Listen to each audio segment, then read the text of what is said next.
But we'll move on to update number 2. So welcome back to the Canada Specialist Program Series. Our second update today is with Lyn, your local representative for the Canadian Rockies. Lyn, welcome back to the series. Please take it away. Thank you, Charlie. And I'm going to set my timer because I know that once I start talking, tend to ramble on. But thanks, Mandy. That was a really good overview on what the Canadian province of Alberta can offer you. But here we are. I'm talking about Banff, Louise and Jasper, which I'm really excited to share with you. It's a huge favourite. And if you've been to Banff, some of you I know are lucky enough to have been, you will know that the whole of the Rockies is incredible mountain scenery, a huge number of experiences. And whether you want to walk, hike, canoe, bike, there is just so much to do in summer, autumn, spring. And then in winter, as Mandy mentioned, we've got the world-class ski resorts. So you can ski, you can board, you could snowshoe, ice skate. There's just loads to do, especially with those bluebird days and the soft powder.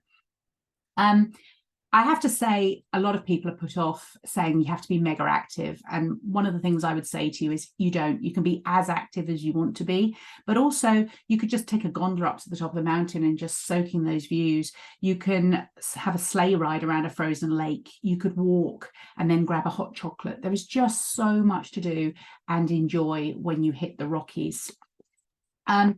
It's impossible, absolutely impossible for me to tell you everything you can do. So I just want you to get a feeling of how special it is. I can follow up later with an email giving you lots of guidance and places to look. But I just want, a lot of people say, well, what do I do if I go and spend 3 days in Banff? Or what do I do? It's the sort of place that at the end of it, they then say, I wish I'd had longer. Because part of the enjoyment is those magical memories that you make, just stopping, sitting back and taking it all in. And a couple of days is never enough. You're always pleased to spend time in the mountains. And the feeling it gives you is gratitude. You know, it's about the joy of being somewhere that Mother Nature created, that's been there thousands of years. Our Indigenous people took care of it. And we now want to learn and how we can develop new ways to enjoy, but also leave it in a better place, not destroy it. So that's why it's really important that we focused on sustainable and authentic experiences, that working with our partners, we can offer not only visitors an awesome experience into Banff, but our community. And I would really recommend that any of you connect with locals whilst you're in the Rockies.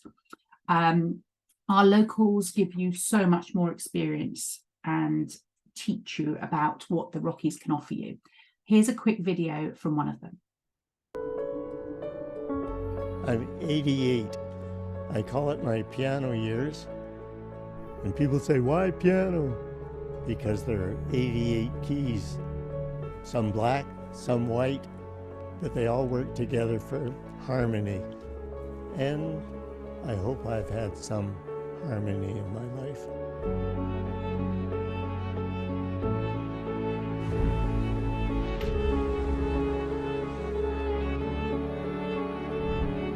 I was born in 1926, and Norquay was born in 1926.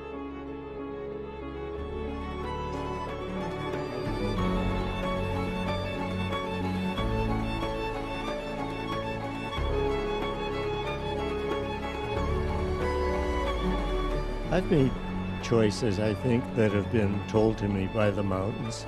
They're very subtle when they speak to you, but I think everyone gets something from the mountains, a certain spirit that makes them a better person.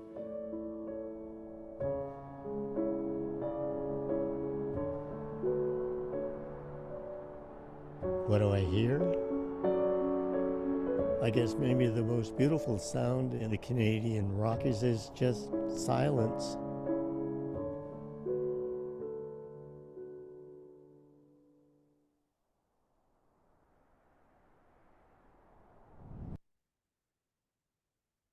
And I'm sure you agree that really hits you about just how beautiful being in the mountains are. And it touches you and will touch your visitors.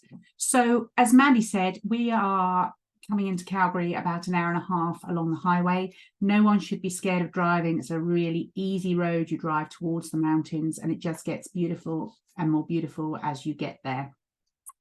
We have had black and white years recently, as Ed talked about with COVID, but we really took that time to look at how to improve. So a lot of you will know private cars aren't allowed up to Lake Louise or Moraine Lake as of this year. We're currently going through a consultation to see how that worked, but I would certainly recommend that you book your clients onto either a Parks Canada shuttle or a private tour well before they travel to ensure that they get to see these special places. Another option, if people want to be a little bit more active, is the e-bike route. You know, whether you pick it up in Lake Louise to get to the lakes or whether you pick them up in Banff, it's a great way to get about. We've stopped Banff Avenue being open to traffic in the summer, which means that it's a lovely village atmosphere, and Bear Street is pedestrianised as well with lots of entertainers. So we're encouraging people to park down by the station and get the roam bus in, or it's about a 15-20 minute walk. The roam buses are fantastic ways of getting around Banff.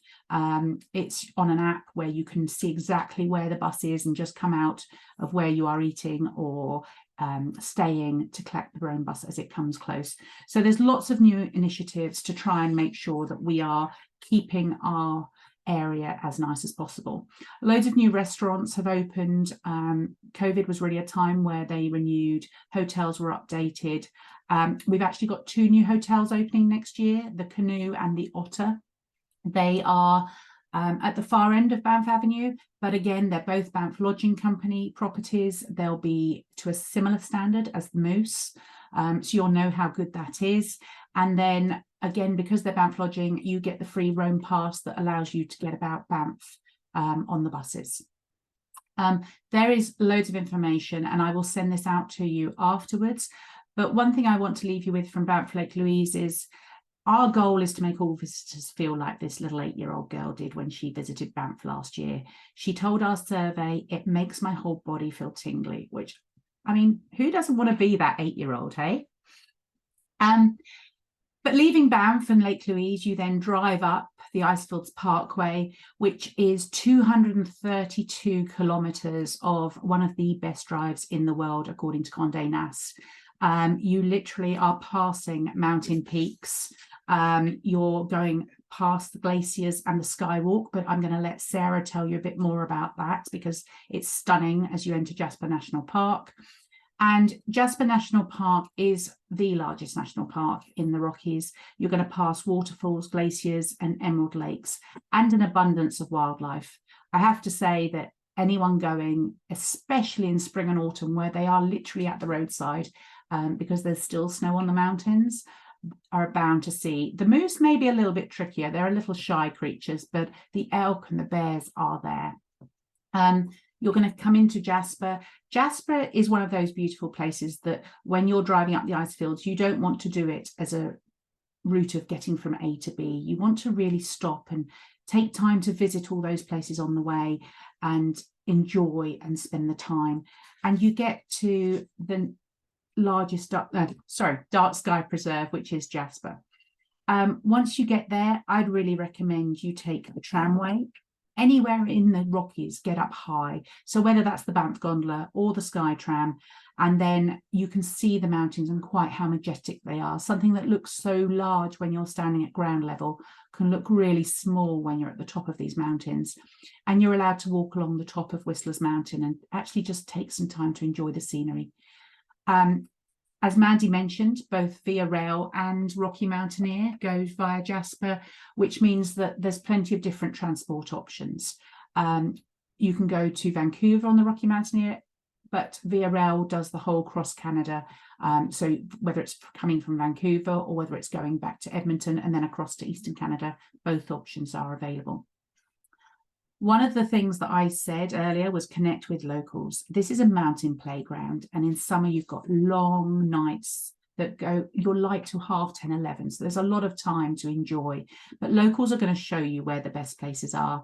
And in winter, you can go on wildlife tours and go out and enjoy that beautiful snow. It's soft powder. Alberta's a very dry province, which means that it's just like dandruff. nice puffy powder to go out and enjoy.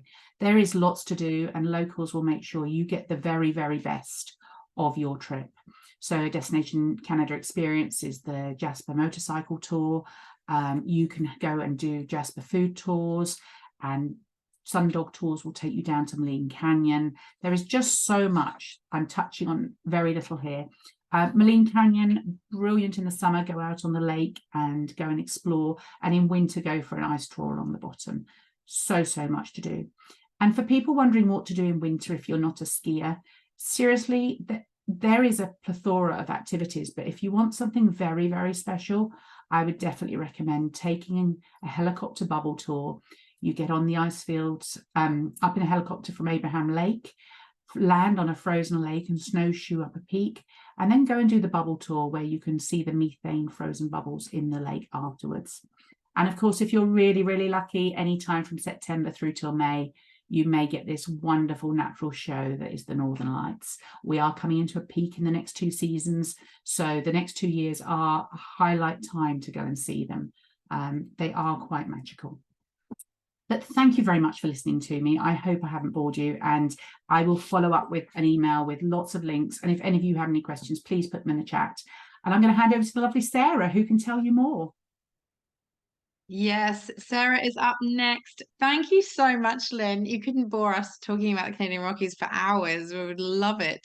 And I know you've totally just skimmed the surface, like you say, of some of those activities and things. It's absolutely, and accommodation. We haven't talked about all the different accommodation options as well.